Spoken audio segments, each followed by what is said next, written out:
Okay, Sana, shake it out. Deep breathing. Inhale. Inhale. Exhale. Inhale. Exhale. Silk grilling.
Okay, switch.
Okay, open and close.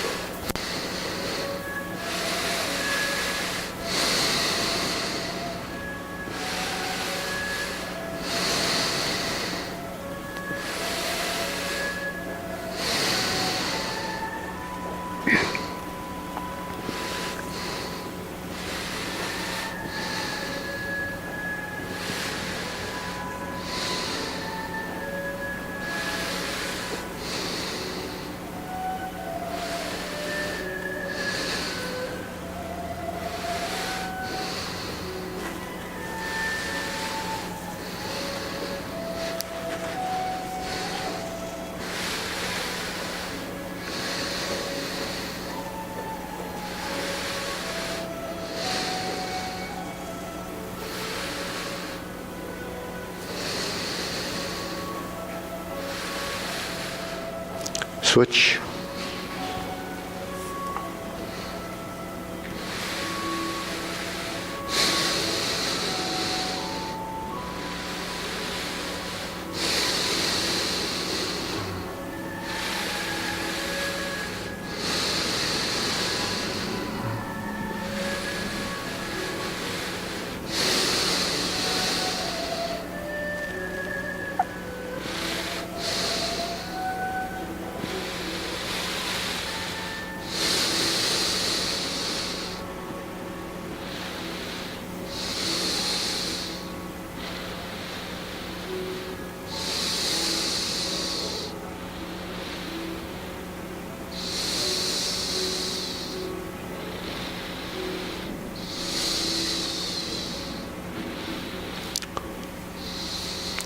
Okay.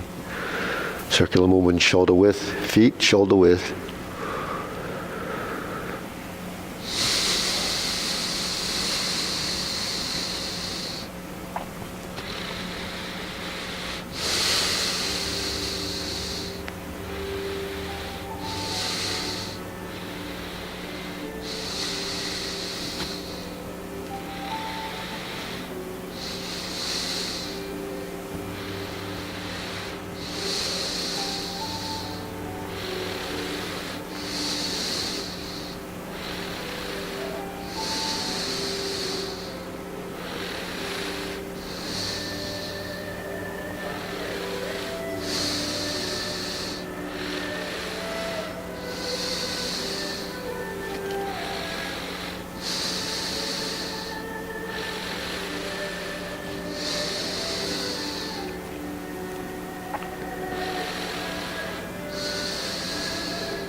Okay, lower hoop.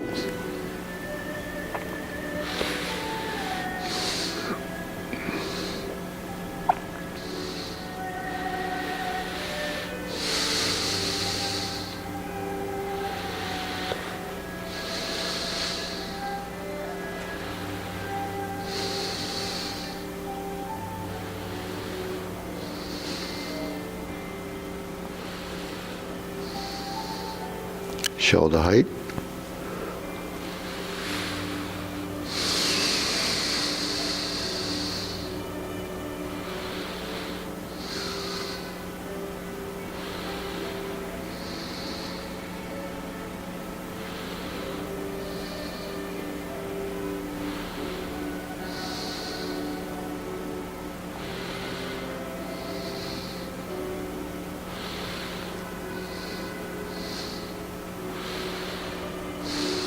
Elbows down.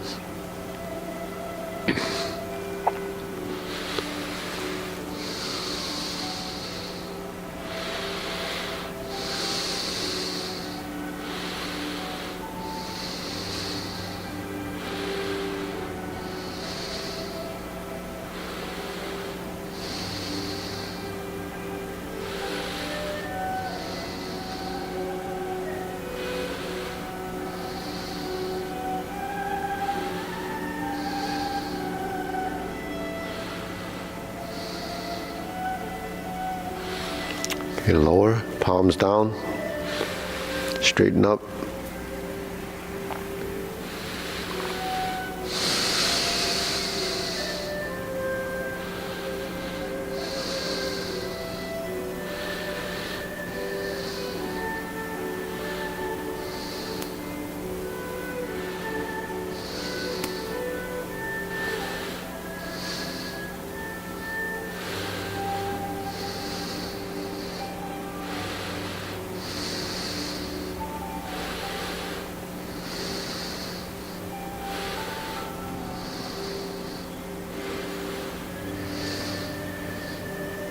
Okay, extend.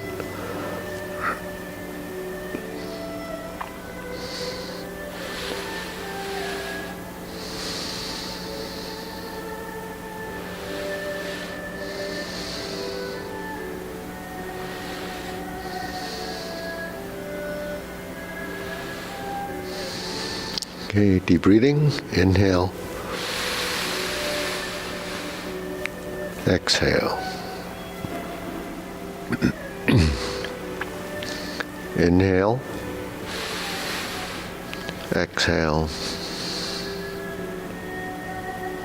Inhale. Exhale. Okay, diagonal flying.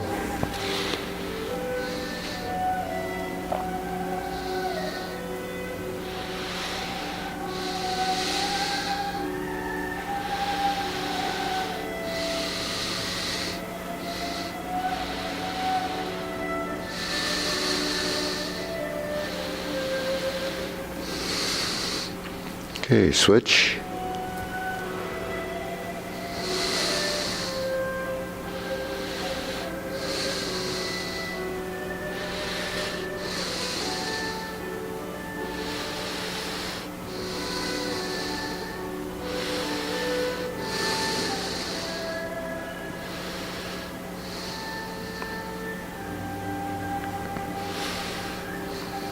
Okay, cloud hands.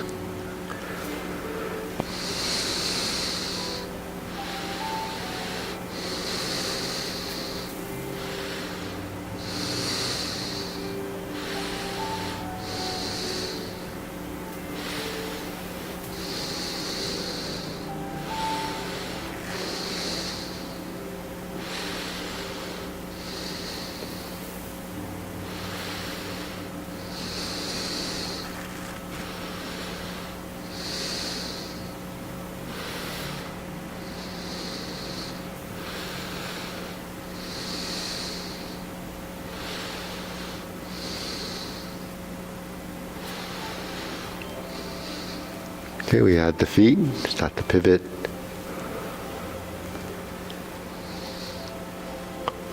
Toe heel pivot. Toe shift and step. Parallel stance.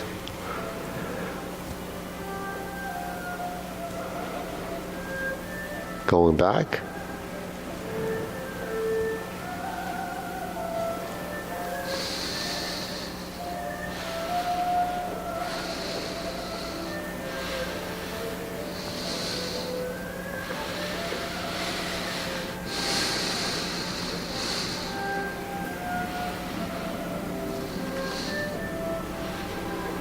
Okay, stepping out again.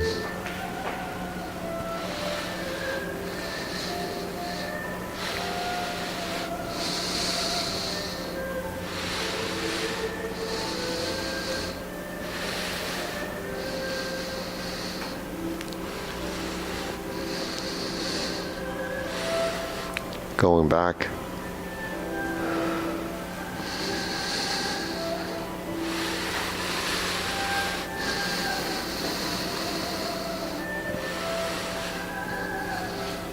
Okay, stepping out. So this is standard procedure getting into single whip. That step out from grass to sparrow's tail. So that's that solid and empty distribution of weight. So when you're here in grass to sparrow's tail and you hook your foot, coming here is just to check your weight, sustaining that. And then it allows you to reach out. Then you open the stance. Okay. So what happens if you avoid that little jog there when you go into a position where you shift like this? It controls your center. If you go from here, then it ends up like that. So that's double weighted. So that's the difference, that you can't control your center here or your center of mass, because once you overreach, there's nothing you can do but to fall into that position.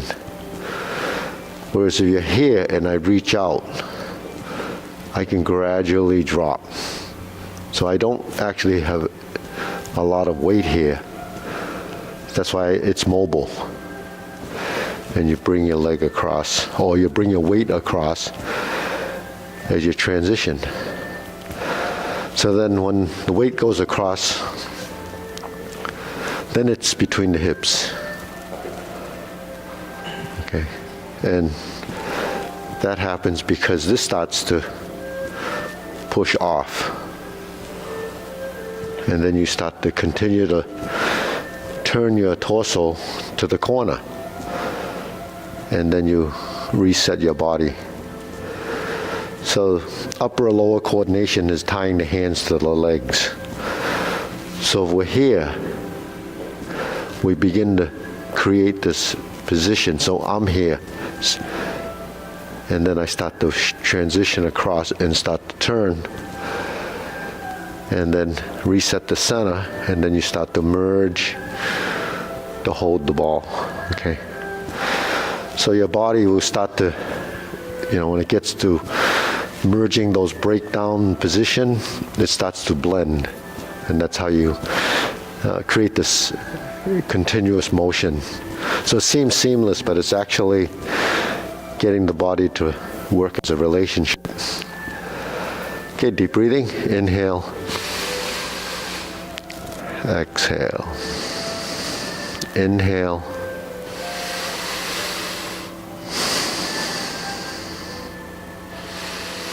So that's building the body intelligence.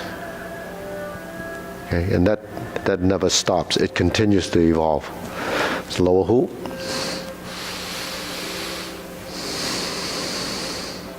Carry tiger to the mountain.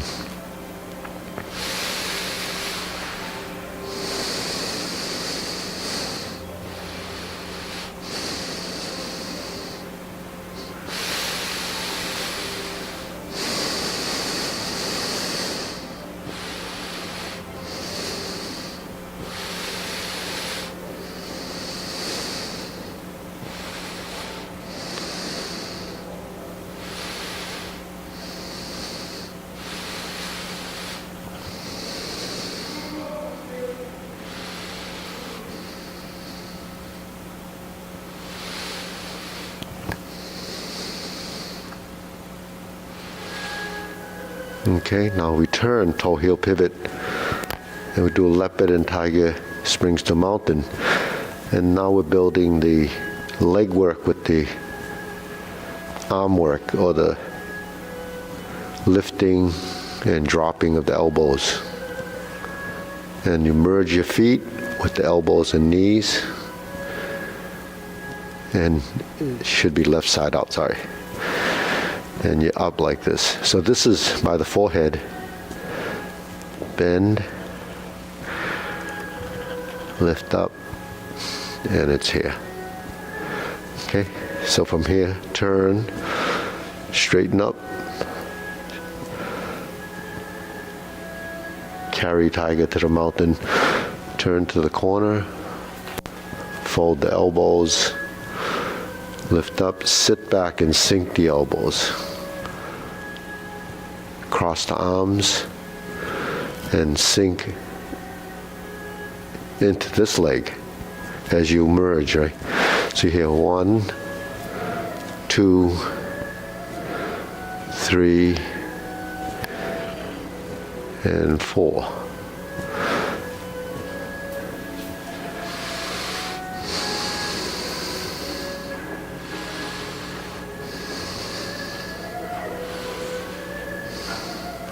So you just settle into your stance. That's sinking. Lifting is rising, forward to backward, down to up, and down again. Rise, bend, and pick up the lower hand, stork flaps wings, relax the shoulders. Okay. Infinity sign.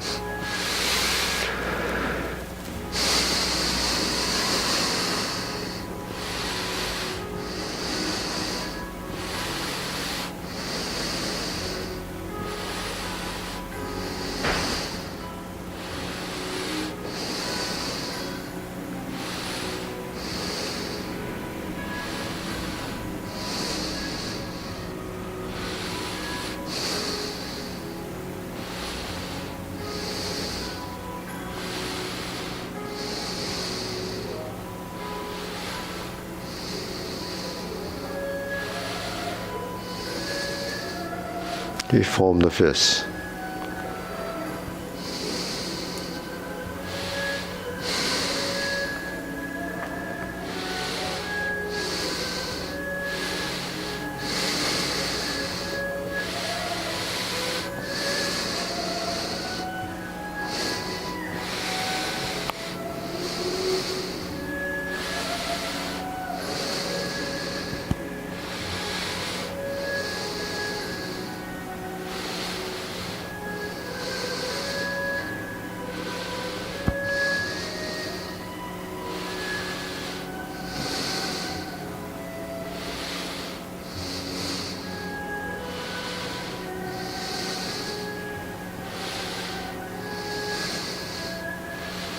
Okay, strum the lute.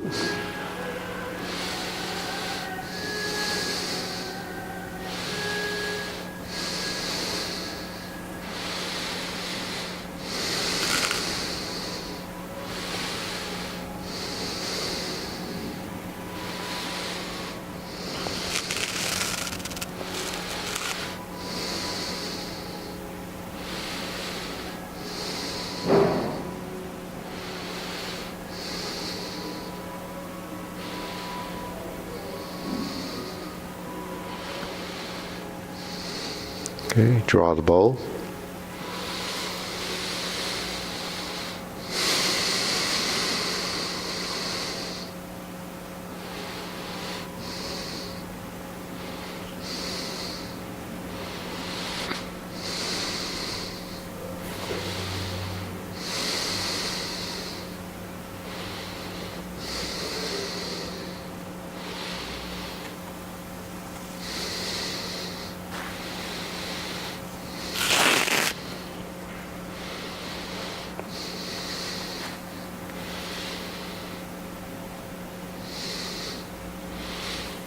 Okay, fan through the back.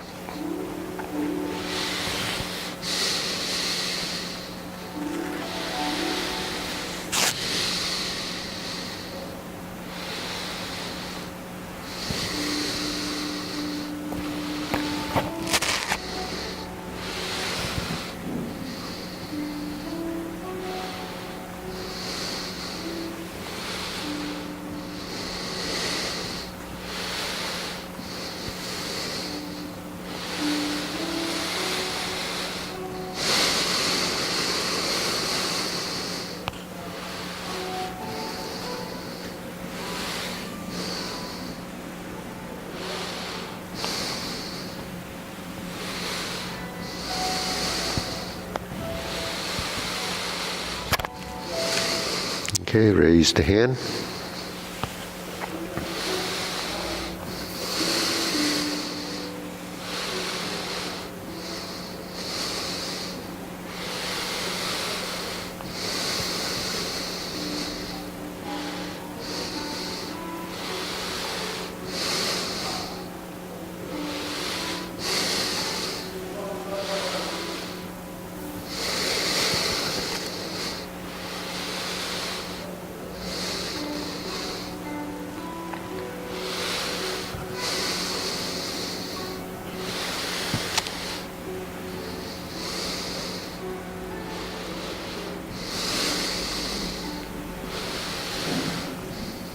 Okay, palms down.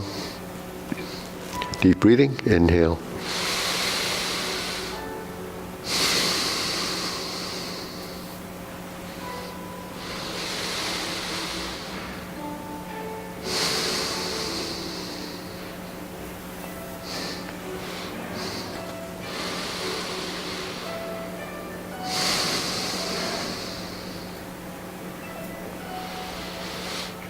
Okay, so let's do the linear form by sections. Ready? So you start off preparation.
Okay, so that's the first section.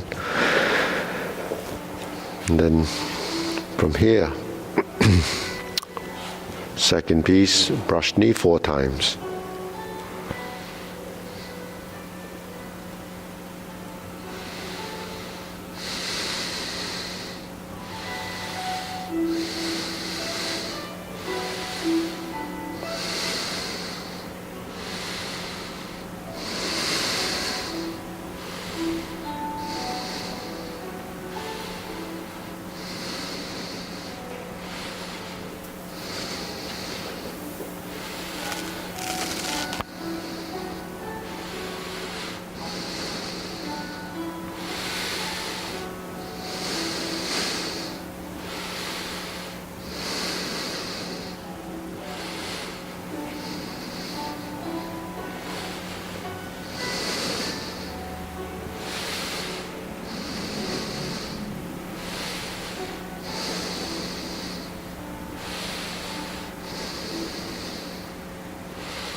Okay, so that's section 2.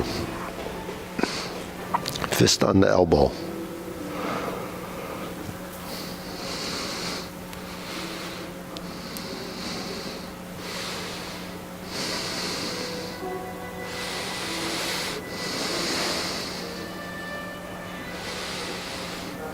Repulse the monkey.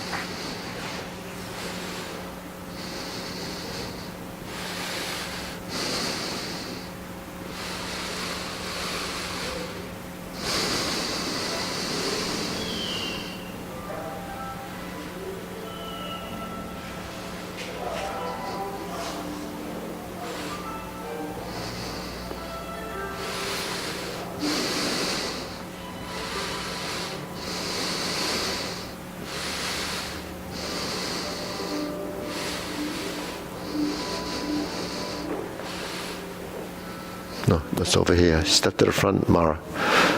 So we'll go out here, because we're going to diagonal fly over there. And then sit back. Insert the needle. Step forward. Adjust your feet. Lift the elbows slightly. Fan to the back. Okay, so typically parry and punch would be there, but we're going to step up.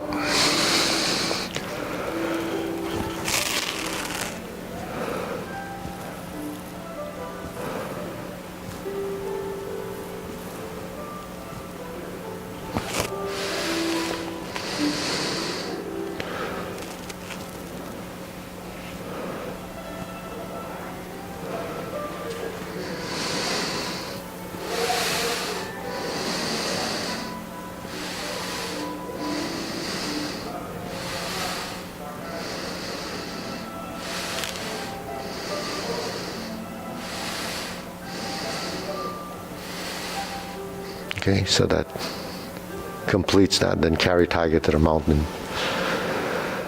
Okay, deep breathing.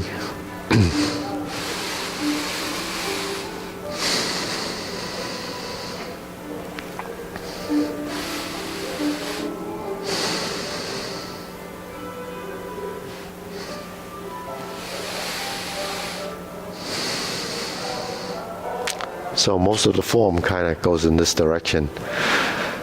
So let's go through those 3 sections, right? Ready? So the mapped out footwork takes us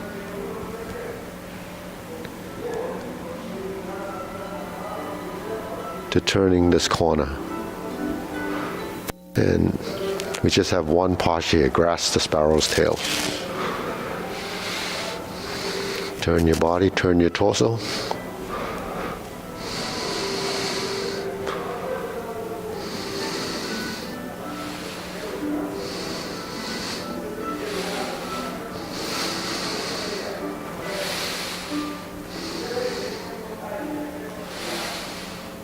Hold the ball, set up shoulder and hip.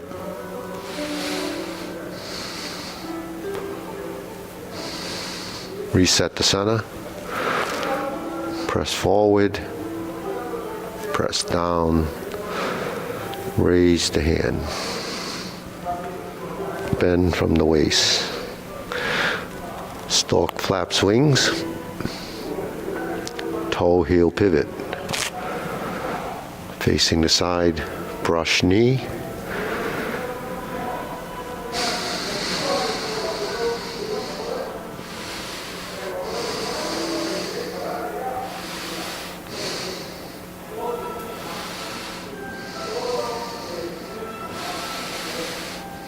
Left side.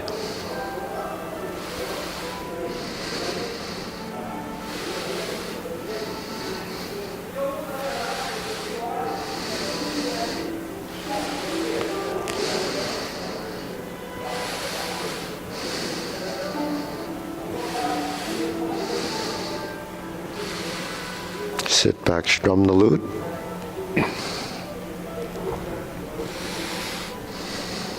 Close the door. Form the fist.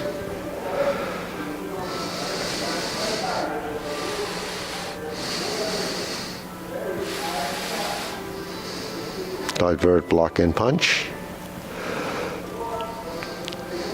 Leopard and tiger springs to mountain.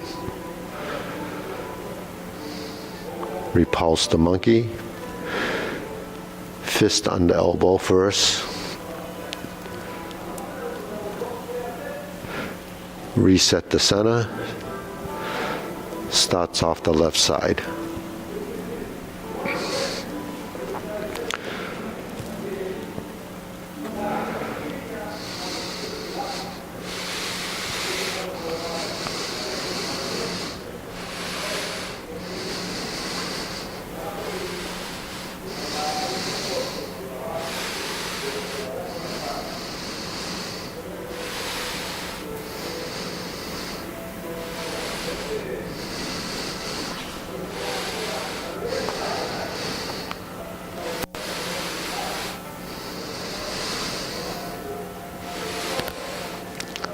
Okay, hold the ball, transition to diagonal flying, sit back, insert the needle,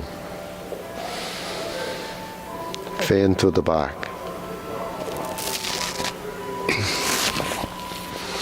turn, stroke down, parry and punch, invert the hands, sit back. Separate the hands, leave a space for the back fist. Sit back to out, form the fist, step up, and punch. Divert, block, and punch. Cross the arms. Leopard and tiger springs to mountain. Now we carry tiger to the mountain with the transition and legs. Turn to the rear corner. So we're in the back corner now. And it's just like that drill. We sit back, square the feet, cross the arms, raise the left hand. Bend from the waist, stork flaps wings, and we have the left side grasp the sparrow's tail. So it's forward horizontal and back and forward. Then we have left side single whip.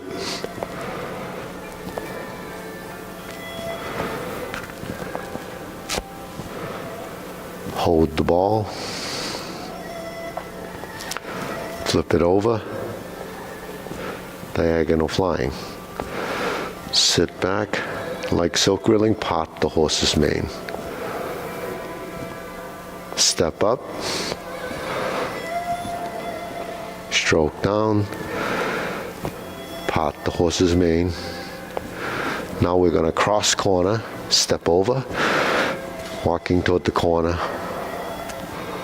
Forward, this Jade Lady work shuttle left side. We sit back, cross over. Forward and back. Drop your elbow, hook your wrist, turn back to the front. Open the stance, the single whip.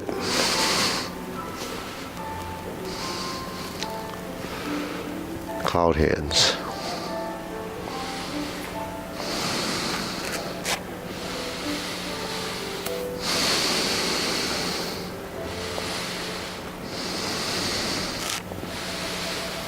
And hook your wrist. Single whip again. Hold and reverse the ball. Right side diagonal flying.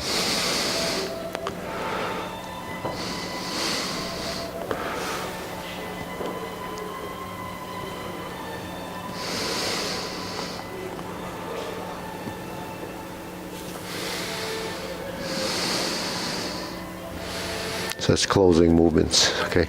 Single whip.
So your heels should be pretty close to that center line, right?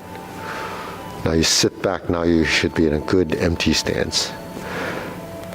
Cross the arms, find the side that's gonna take the weight, and transfer your elbows. Move them back, press down and shift your weight over. Okay, so there's timing, skeletal positioning, and eventually it just becomes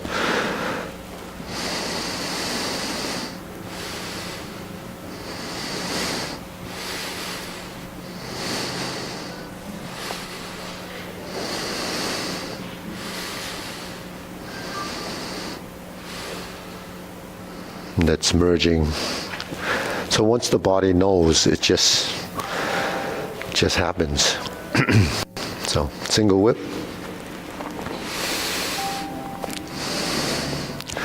So single whip, you have to go through here.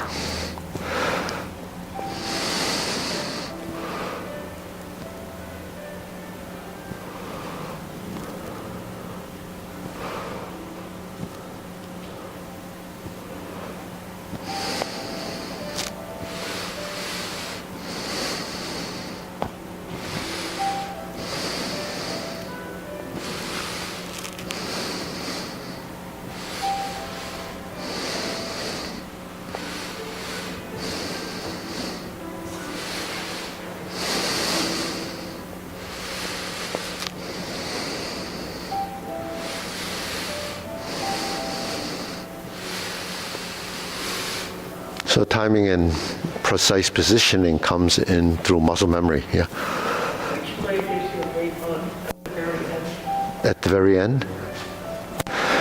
end, when we get to here,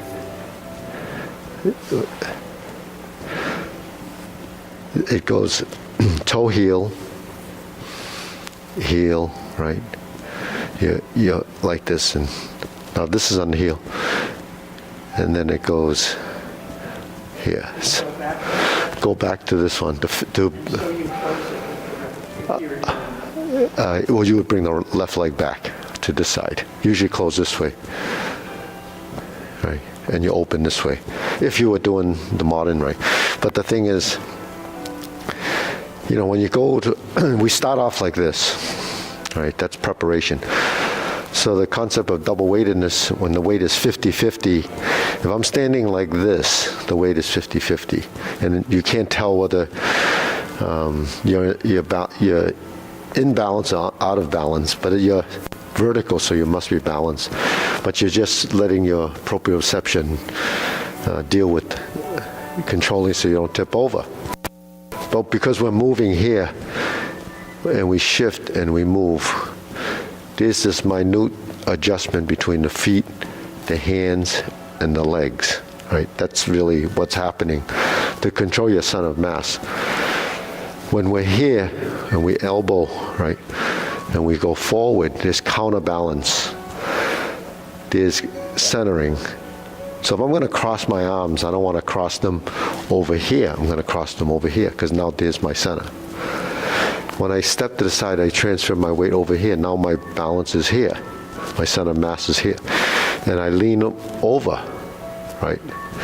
But there's more intent of movement going this way because I'm moving into that direction. And then as I go like this, it becomes the toe-heel relationship. When I step back to toe and heel, there's the counterweighting, right? Now I'm here again, and then I'm going to here.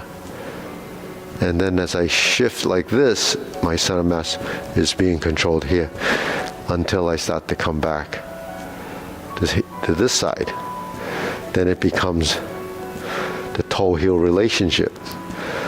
So even though I appear to be 50-50, and I go down because of the relationship of the heel and the toe, you avoid double weightedness. But because I'm in motion, it makes a difference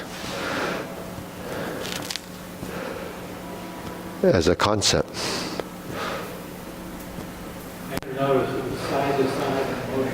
actually starts with a vertical motion.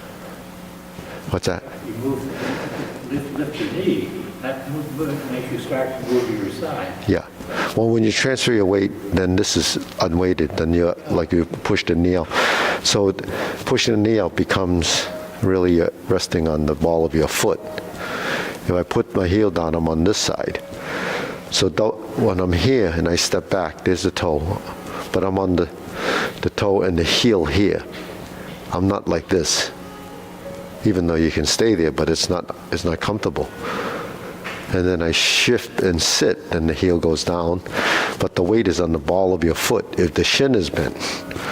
Sorry, when you're in this normal position, Yeah. the weight is not actually in your foot, it's here. It's yeah. So you press.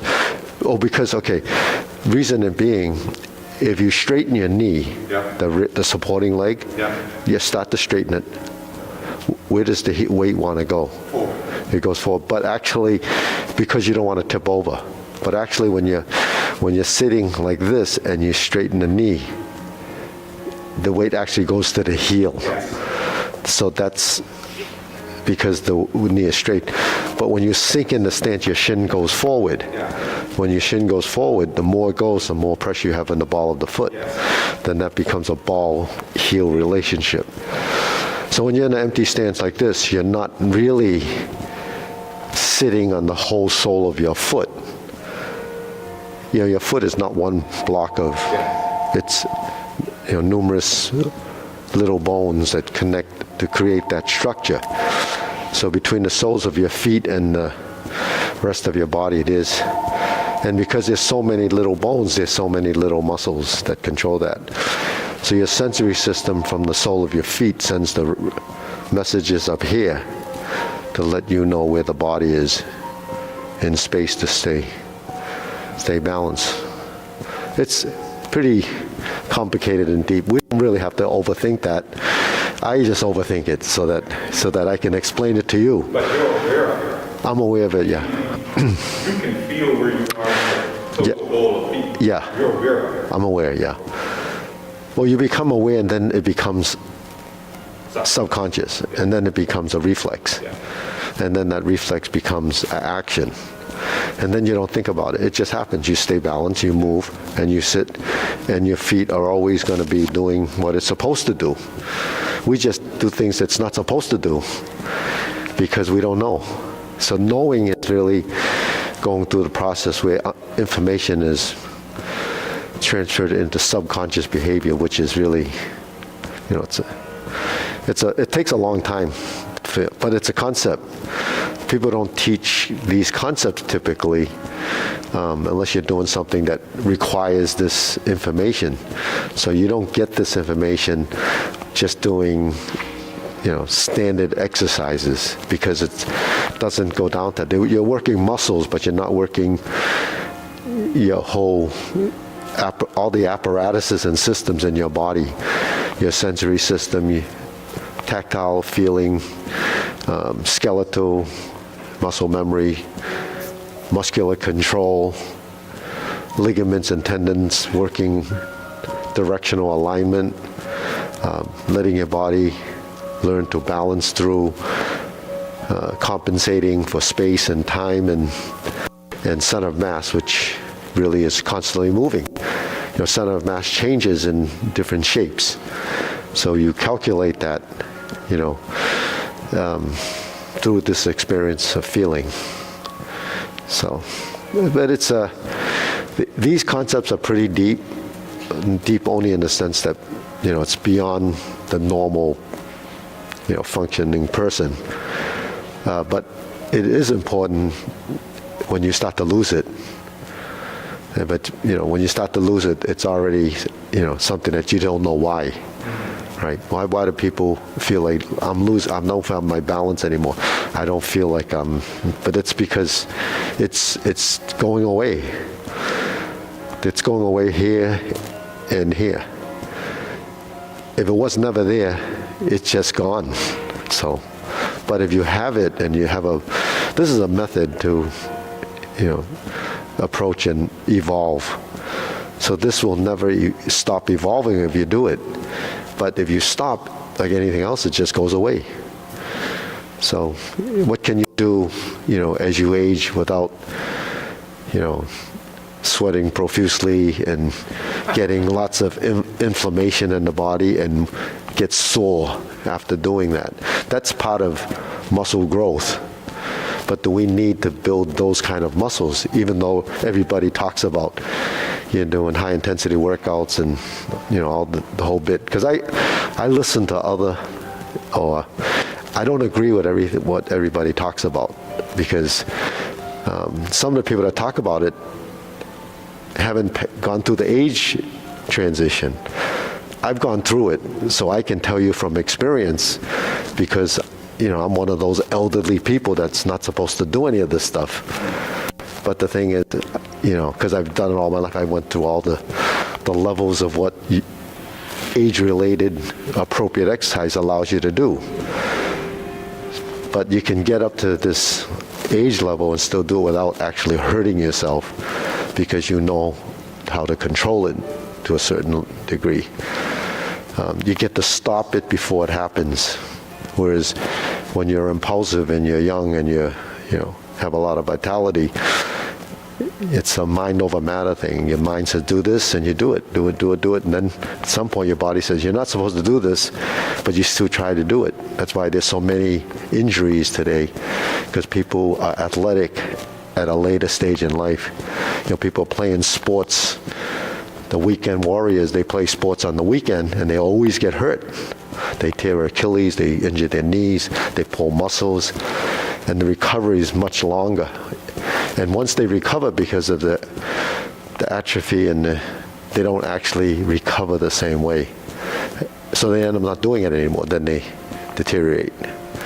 So that's kind of, how the nutshell, everything's. So anyways, we'll go through a long form. Okay. Hey, you're doing really good. You look good. Thank you. Okay. Ready? Preparation?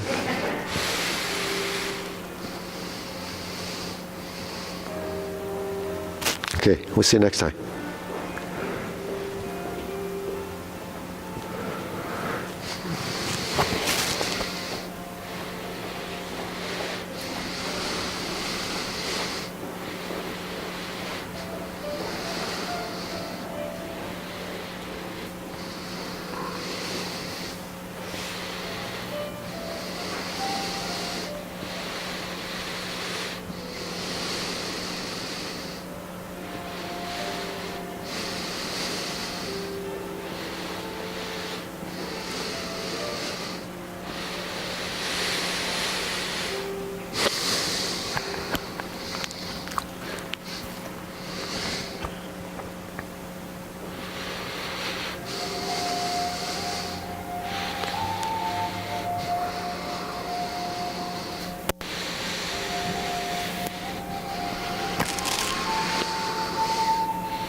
Oblique movements, and then we go to fist under elbow.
Okay, then we're going to do a brush knee one time.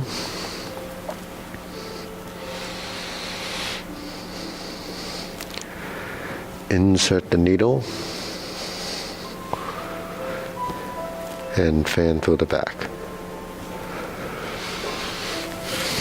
Turn, parry and punch.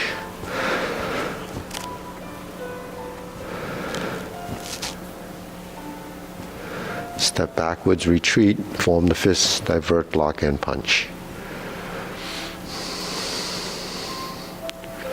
Step up to grasp the sparrow's tail, right side. And we only have right side grasp the sparrow's tail in this form. Single whip again, same footwork. Hold the ball. Little different cloud hands. Shift.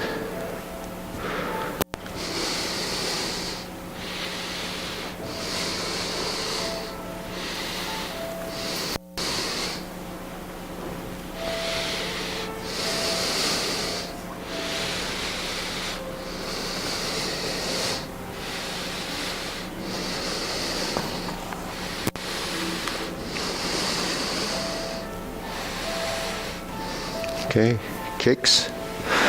You can follow Nan. High pat the horse. Fold the elbows. Instep kick right side. Set up. High pat the horse. Left kick. 180-degree turn. Left heel kick. Fold your elbows. Left heel kick. Brush knee, right side push. Second brush knee on the left side.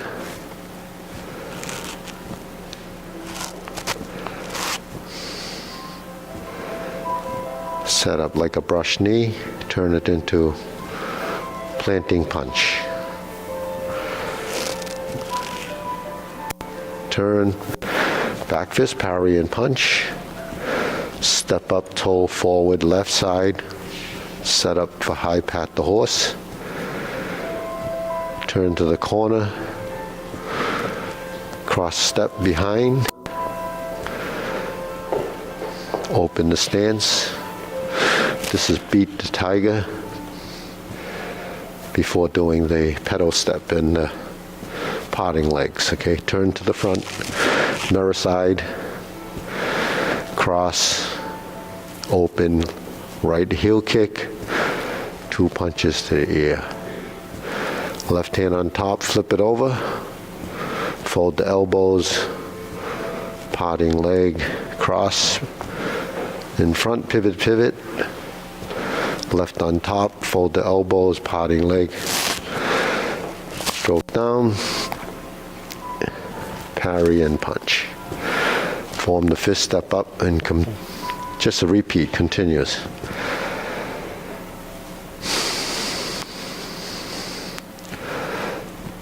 This is just like doing the obliques. Again, carry tiger to the mountain. Cross arms, right hand to the outside. Turn to the left corner. And right side, left side. Set up for brush knee, turn, 180 degrees. Rear corner, brush knee push. Right side grasp the sparrow's tail. Takes us back to single whip.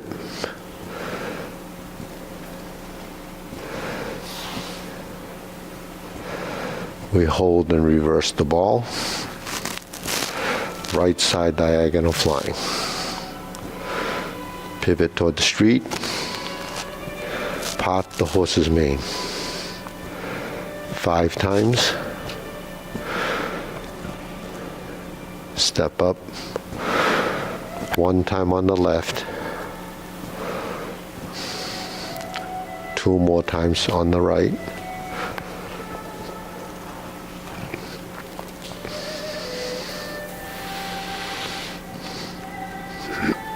Then we cross corner, Jade Lady work shuttle 4 times. to the four corners. Pivot, pivot, heel, heel, right? This double heel pivot. Then you step up, double step. Jade Lady work shadow. Part the horse's mane. If you notice, the first set of Jade Ladies followed the part the horse's mane. So that's the same. Part the horse's mane, the Jade Lady work shadow. And you cross over, go pivot, and then cross over. Now we're in the one that we usually do, grass the sparrow's tail. So that's going to follow Jade Lady work shadow. So go back to neutral, forward, back, and forward. Now we pivot on the heel, take us to the front, the single whip. Second set of cloud hands.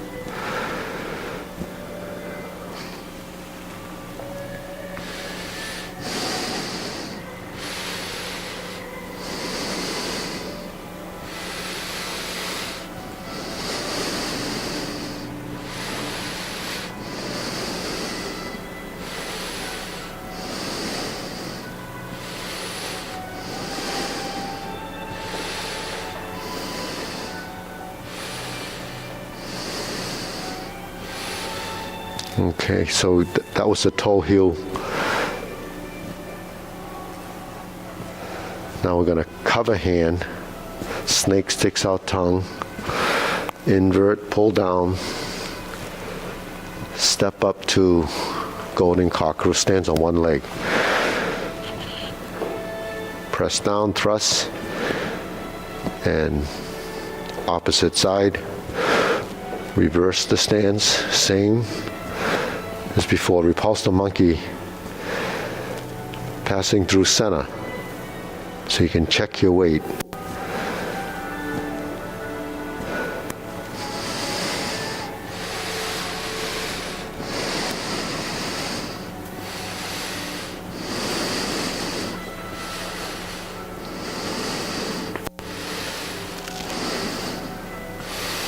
Carry tiger to the mountain.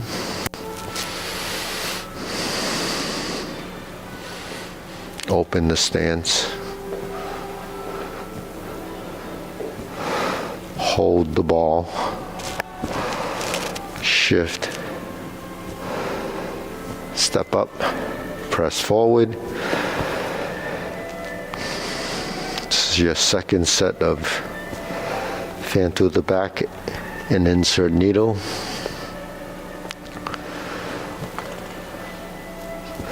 Brush knee once, followed by insert needle and fan through the back. Turn, stroke down, invert the hand, parry and punch, and you step forward. Form the fist and punch. Divert, block, and punch. Step up again, grasp the sparrow's tail.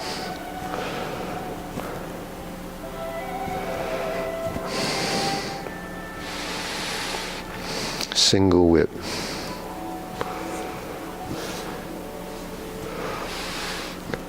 Okay, third set of cloud hands.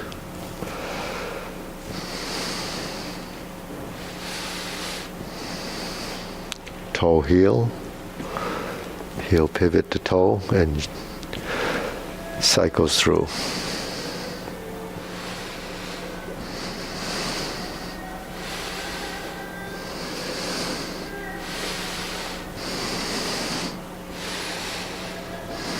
And we're back to single whip. Turn and set up for palm strikes face left. Turn, single lotus kick. Left side brush knee and push. Toe out, step up. Punch down the crotch. Toe out, step up, grasp the sparrow's tail.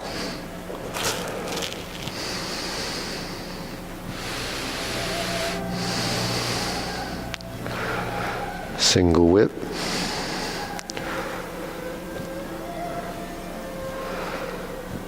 turn, second downward posture.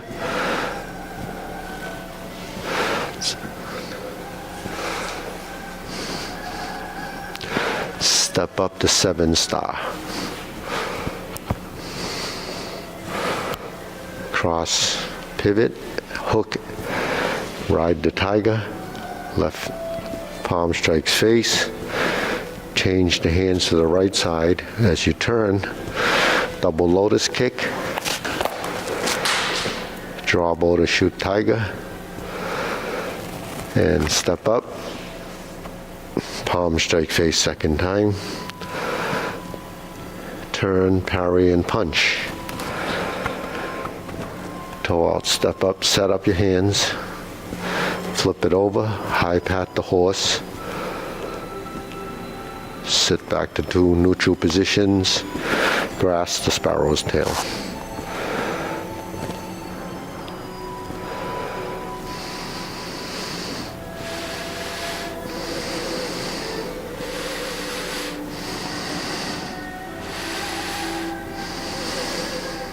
Same closing movement.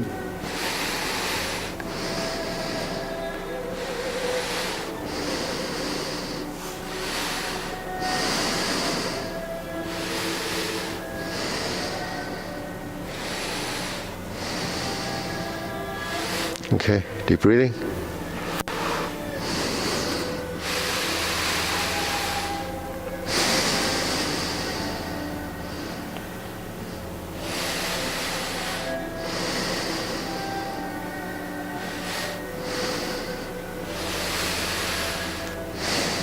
So it's just more of the same.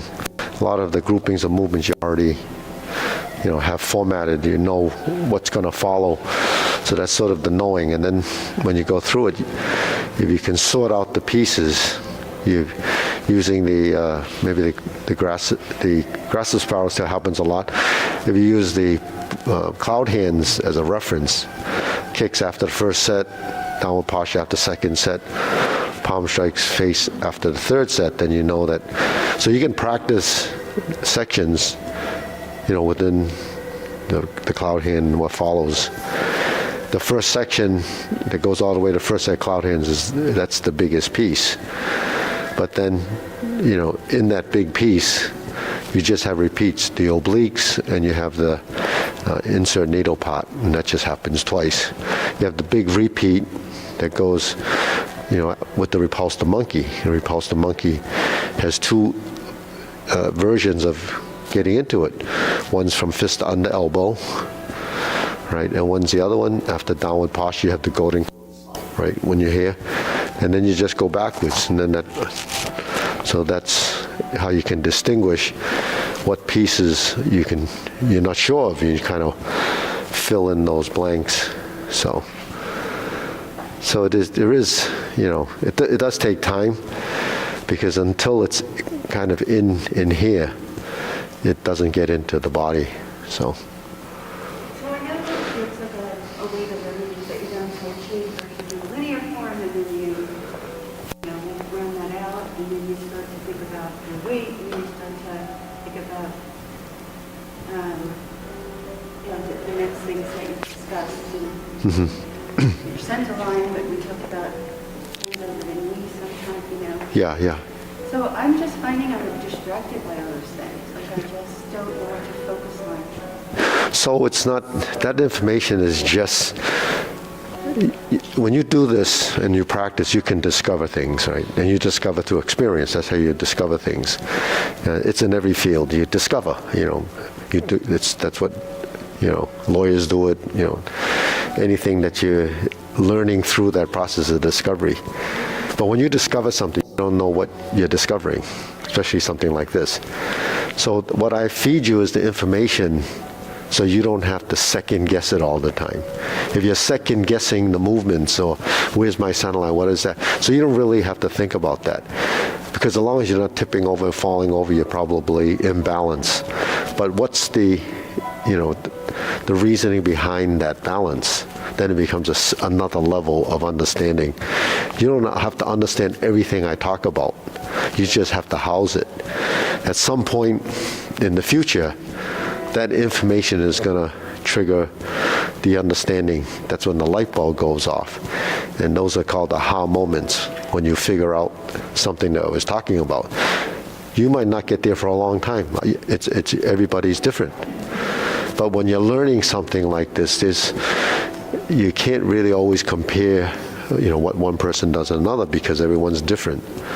And everyone's goals are different. My goals are different from yours. Mara's different. So you don't have to regurgitate everything that I say, but if you can, that means you kind of know it.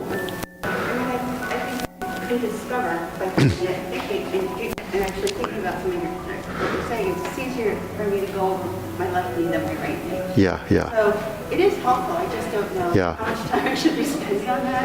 Sometimes I just find myself doing, especially on this side. Yeah. So when you practice, it's really self-cultivation. But, this is something like the linear form and all of these, the mirrors and all this stuff.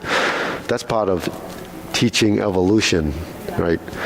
So when I first taught this, the Tai Chi Paradigm form is actually the short form is something I created from the Wu Style Tai Chi. My teacher had a short form, but my teacher's short form was not his creation. His short form was from the simplified Yang style Tai Chi form that he modified into the Yang movements. But because I use the exercises as a reference, I can't use some other form and teach another form, and so that becomes a conflict in learning. So I took the first section of, and I started teaching that at senior centers probably over 20 years ago. Belmont was one of the first places. So then it became a standard of how you learn the long form. Because I used to teach the long form first, because that's how I learned it. So, but today everybody has modified the long forms into short forms. China has lots of different short forms. There's a lot of people that have created other forms of short form. But I didn't want to dummy down a form, because that's not Tai Chi. You have to still have the essence of what you're trying to teach. But the linear form was something I just figured after over 20 years that it's the only way people can see the movements. And it's the easiest way to learn, simply because everything is going this way. You go, other than the turn, it's all linear. So I call it the linear form. But I think it's effective in teaching because you get to see more. But the thing is, if you're an instructor and you're teaching, you have to teach the mirror image. You can't, if you don't have mirrors. We have mirrors, so you can just face this way and do it. But if I'm facing you, I have to do the left side most of the time. So that becomes a challenge for people that don't teach.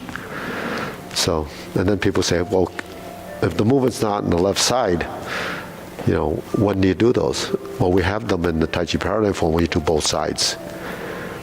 And in Kung Fu, we have most forms are right side oriented, but the thing is, we have one form that is a fundamental form, has both sides, mostly both sides. So you can develop actually both sides only doing one side as well if you do it long enough, because information transfers and the imagery and the mind transfers. So it's stuff that just happens, things that you don't really plan for it to happen. So all the stuff you listen to, just take it in, but don't let it go out the other side. Yeah. Okay. Well, I gotta go. So you can stay as long as you want. Just close the door. You don't have to lock it. Nice to be back. Okay. Good seeing you. Okay. Oop. I have to fix that. I was kind of stuck in that spot on Saturday when you were here. This is No, we have gotten to. worse. Yeah. It was raised, and now it's really a little dangerous. You know what? Look, it moved that much. Yeah. This used to be back here. I know. And we don't know why it's shifting, but we have to pull it back. I'm wondering if you put something really bright on it, just to let. Oh no, we're going to pull it back. either that I cut it off, but if I keep doing that, then it's going to be that much. I know. So did anybody share with you, the New York Times had an article about the Nepalese nuns who Oh yeah, did yeah. the Kung Fu. Did you see that? Yeah, It was a really nice video. Kim Kaskashian sent it to me. That was wonderful. Yeah, yeah.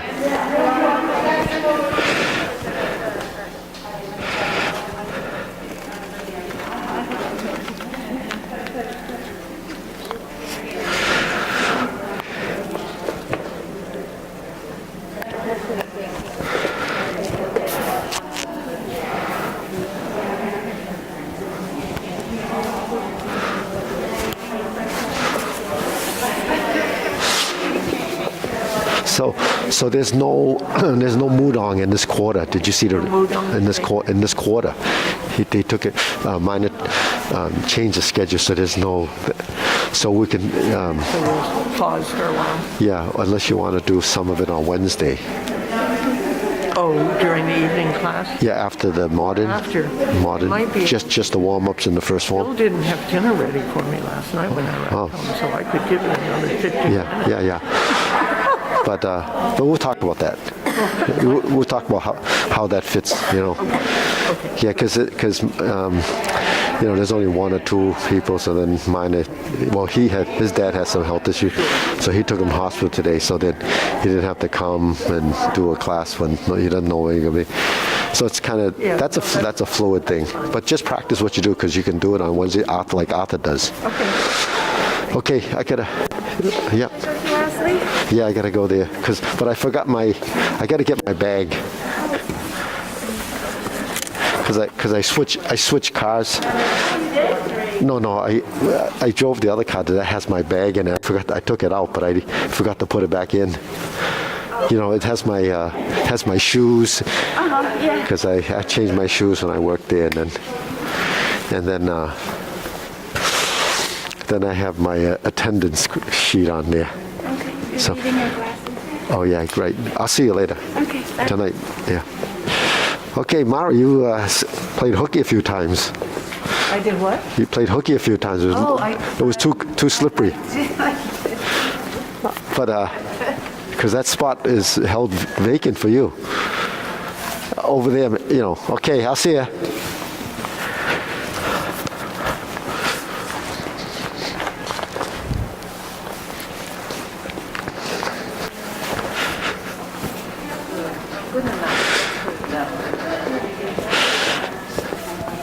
You probably haven't seen each other for. Yeah,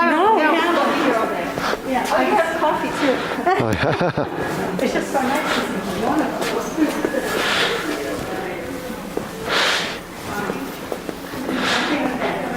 us. See you Saturday. Yeah, you can sit here and just. You don't have to lock the door. Don't have to shut the lights.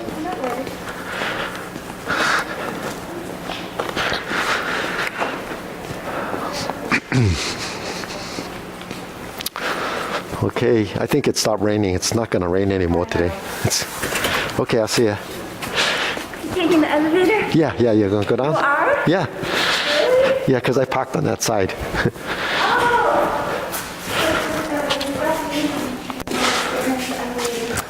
So what do you do? What do you do now? What do? I go to the studio. I haven't been there. I have a show at where Margaret teaches, the BBNN. So yesterday I was giving an artist talk.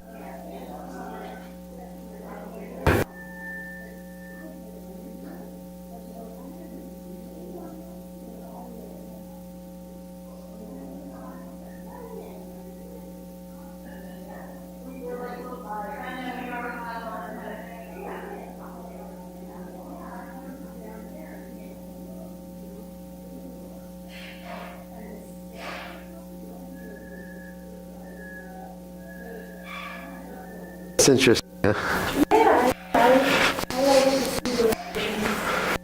Across different things. How are you doing? Good. Have your mic on. No, I forgot to take it.